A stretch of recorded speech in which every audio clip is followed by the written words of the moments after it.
2 April 2023 yıl.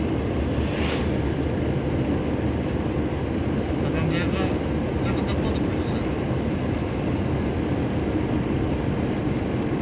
Çok doğru ama öte.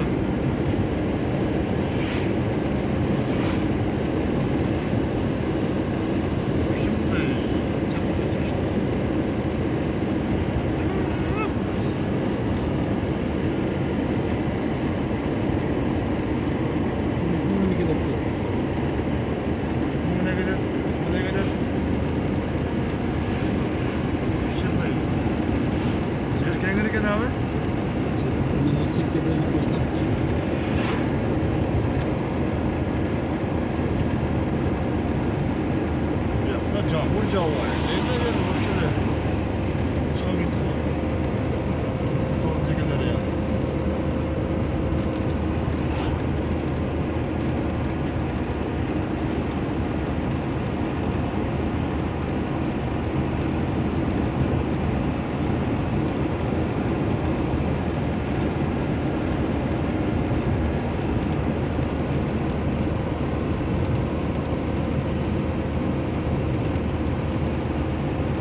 Yolda bilgenler yazmalar komentarıga.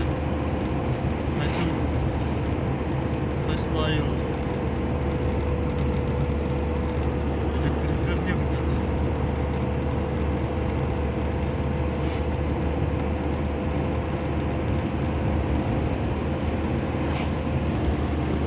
Bakın niye yapma abi?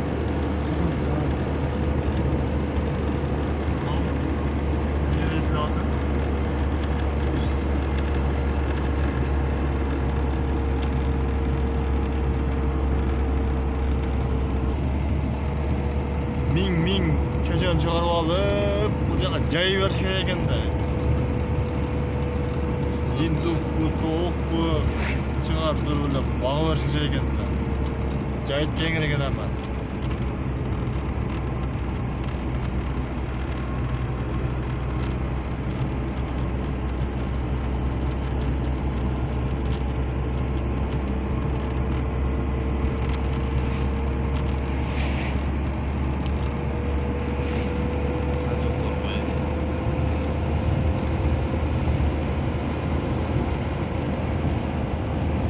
Hayırlı gün bu.